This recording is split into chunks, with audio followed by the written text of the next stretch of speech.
ሰላም ሰላም ውድ ቤተሰቦቼ አላችሁ ወይስ? ውሎ እንዴት ነው? ቆይታ እንዴት ነው? ጤና እንዴት ነው?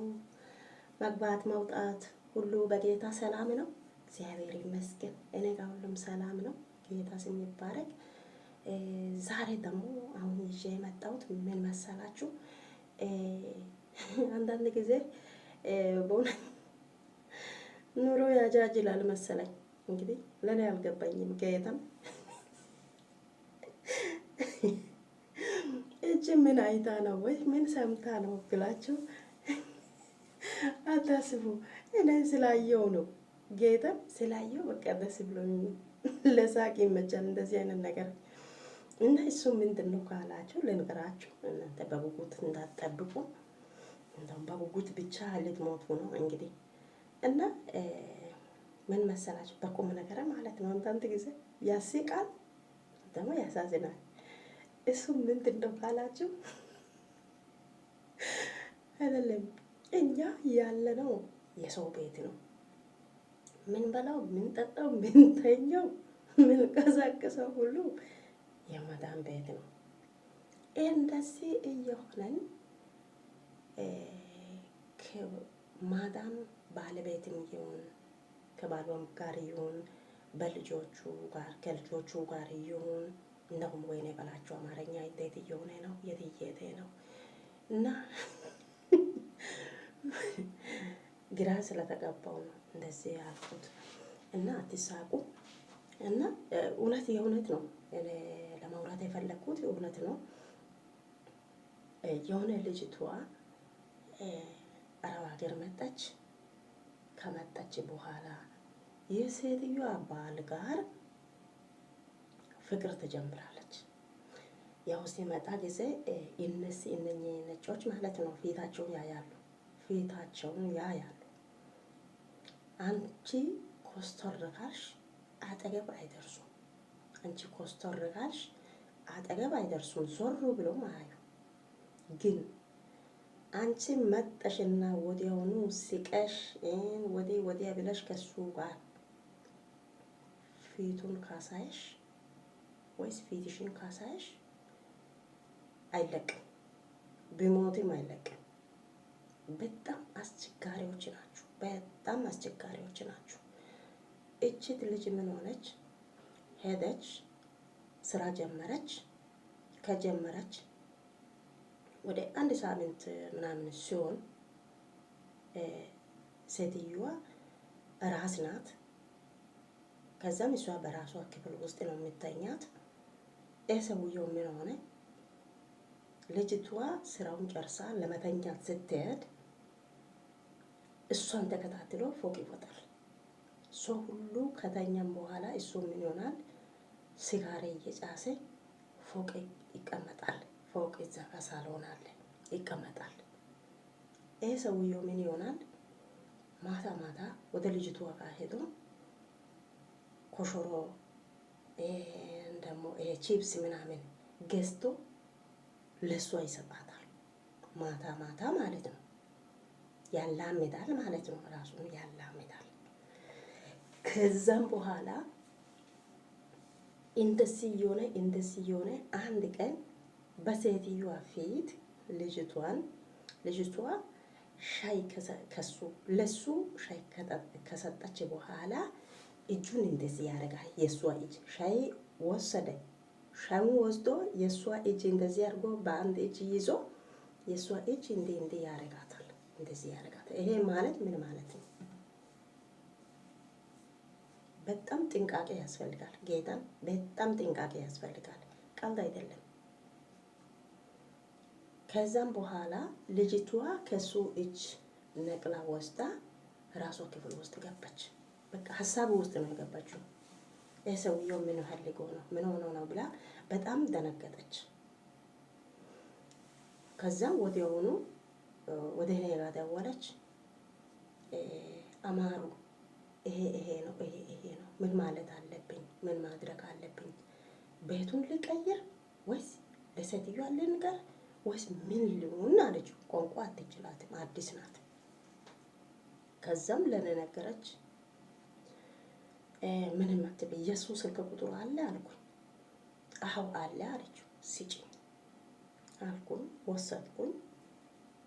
ከዛም በኋላ ከዚህ በፊትም እሱ በደሞዝ ምክንያት በጣም አስቸጋሪ ሰው ነበረ። ልጅቷ ስልክ ቁጥሩ በዛም ሰዓት ለኔ ሰጥታለች። ከኔ ጋር ይተዋወቃል፣ ያወራል። ከዛም በኋላ ከሷ እኔ ስልክ ቁጥሩ ወስጄ በቃ እንደዚህ ሁለቴ ሶስቴ በሌሊት እዚህ ጋር በሩባ ይመጣልና ያንኳኳል። እኔ ከተኛው በኋላ መጥቶ ቻርጀር ስጪ፣ ስልክ ስጪ፣ ይሄንን አርግ እያለ ማታ ይመጣል። ምንድን ነው መሻለው አለችው። ከዛም አይ እንደዚህ ጥሩ አይደለም ስልክ ቁጥር ስጪ አልኩ። ለሴትዮዋ ለመስቷ ልንገር አለችው። አትንገሪ አልኩ። ምን ልበል? በዛም ደግሞ እሷ ለመስት ከተናገረ ሌላ ችግር ይፈጠራል በልጅቷ ላይ ማለት ነው። ስልኩን ለኔ ስጪ አልኩኝ። ልጅቷ ለኔ ስልክ ሰጠች፣ ወሰድኩኝ። በውስጥ መስመር በዋትስአፕ አናገርኩ፣ በእንግሊዘኛ ማለት ነው። እሱም በእንግሊዝ አረበኛ እኔ አልችልም፣ እሰማለሁ እንጂ አልችልም፣ አውርቼ አላውቅም። እሰማለሁ፣ እኔ ከነሱ ጋር ኖረው እንግሊዘኛ ነው። ስለዚህ በእንግሊዘኛ ከሰውየው ጋር አወራው፣ በውስጥ መስመር ማለት ነው። አንተ እኮ ለሷ አባት ነህ፣ ከዛም አንተ ፎርሜተር ነህ፣ አሰሪ ነህ። እንዴት እንደዚህ ታደርጋለህ? እኛ እኮ እዚህ የመጣነው ለመብላት ለመጠጣት፣ እንደዚህ አይነት ነገር አትን አይደለም። እኛ የመጣነው ለስራ ነው። ስራና ስራ ብቻ ነው እኛ የመጣነው። እንዴት ታደርጋለህ አልኩኝ። ማን ነው እንደዚህ ያለ? ማን ነው እንደዚህ ያለ አለኝ። አይ ሰምቻለሁ። እኛ ለዚህ አይደለም የመጣነው። ለእኛ ለራሳችን አላማ አለ። አላማ ይዘን ነው የመጣነው እንጂ የእናንተ ቤት ይሄን ነገር ፈልገን አይደለም። ስነ ስርዓት ይዘህ ከተቀመጥክ ላንተ ጥሩ ነው። አለበለዚያ እኔ ለሚስት ነው ማወራው። ከዛ በኋላ የሚሆነው ነገር እናያለን። አለበለዚያ ከዚህ ቀን ጀምረ ወደ ልጅቷ ክፍል እሷ ከተኛች በኋላ ወደ እሷ ክፍል አንተ ከሄድክ እንደገና እኔ ከሰማው ውርደት ከራሴ ብዬ ሰውየውን አስፈራራ።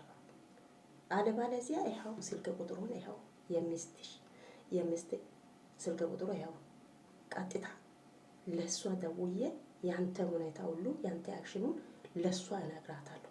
ምን እንደሚወጣ ታያለህ አልኩት። በቃ ሰውየው ተነገጠ። ኖ እንደዚህ እኮ አይደለም፣ እኔ እየሳቁ እየቀለደን እንደዚህ እየሆነ እንዲህ አለ። አይ እንደዚህ አይደለም። እኛ ኢትዮጵያ ልጆች ክብር አለን። ራሳችን ክብር ጠብቀን ጎንበስ ቀና ብለን ብር አግኝተን እንለወጣለን፣ እንሰራለን ብለን ነው የመጣነው እንጂ እኛ ባል አደን አይደለም፣ ወንድ አደን አይደለም። እዚህ የመጣነው ለስራና ስራ ብቻ ነው። አንተ አርፈን የራስህን ኑሮ ኑር። አለበለዚያ እንደዚህ አይነት ነገር ሁለተኛ እኔ ከሰማሁ ለመስት ነው የምነግረው አልኩ። በቃ ሰውየው በራ የዛኛው ቀን ጀምረ ከልጅቷ ጋር ሰላም። ልጅቷ እንደገና ማውርታ አታውቂም እንዲህ ሆኗል ብላ እኔ ሁሌ እጠይቃታለሁ። እንዴት ነው ሰውየው ይላል። አይ አሁን አይመጣም፣ ችግር የለም። ማታ እኮ መጥቶ አያውቅም። ከዚህ በፊት በጣም እያስቸገረ ነበረ፣ አይመጣም አለችው። እሺ ብዬ ተወኩኝ። ለልጅቷ ምክር ሰጥቼ ተወኩኝ። እዩ ውዶቼ በእውነት ከዛም ለልጅቷ እኔ ደግሞ ሁለተኛ ጥያቄ ለሱ ፊት አትስጪ፣ እሱ ያዘዘውን ስሪ። ከዛ በኋላ ከሱ ፊት መሸሽ፣ ሌላ ነገር ከሱ ጋር ቆመሽ መሳቅ ማውራት ምናምን ምንም አያስፈልግም። ሲሪየስ ሆኜ አልኩ። ልጅቷን እሻለች። ከዛ በኋላ በቃ አሁን ሰላም ነው፣ ምንም ችግር የለም። ዛሬ ደግሞ ዩቱብ ገብቼ ዛሬ ደግሞ አንድ ነገር አየሁ። እንደውም ልጅቷ ቆይ በምን ልብ ነው የሰውየው ላይ ወጣችው? አሳያቸዋለሁ፣ ቪዲዮ አስቀምጣለሁ። ቆይ ትዝቃላችሁ። ወይኔ ያፈርኩኝ። ልጅቷ ለሰውየው እዚህ ጋር መታ እንዲህ አድርጋ ከዛም ደግሞ እንትን የሚለው ካሜራ ቀርጸው እንዳለ ይዞ ይቤት ውስጥ በጣም ጥንቃቄ ያስፈልጋል። አሁን እነሱ እግዚአብሔርን በጣም በጣም እየተከታተሉ ነው። ሰራተኛ ቤት ውስጥ አስቀምጦ በካሜራ በጣም እየተከታተሉ ናቸው። ስለዚህ ጥንቃቄ ውሰዱ። ውድ ቤተሰቦች፣ ውድ ጓደኞች፣ የሀገሬ ልጆች ሰርተን እንለወጣለን ብለን ከሀገር አንተ ወተናል። እኛ ከዚህ እስከምንወጣ ድረስ እግዚአብሔርን ጸልየን ስራና ስራ ብቻ አይተን ተመልክተን ጨርሰን ወደ ሀገራችን በሰላም እንግባ። እንደዚህ አይነት ነገር ማድረግ አስፈላጊ አይደለም።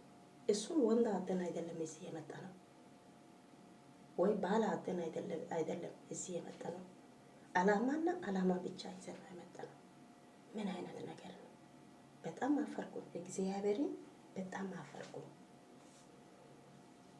አሁን እኔ እናንተ እግዚአብሔርን ልጅቷ በሰውየው ላይ እንዴት እንደተቀመጠች እንግዲህ እናንተን አሳያለሁ፣ እለጥፋለሁ፣ ታያላችሁ።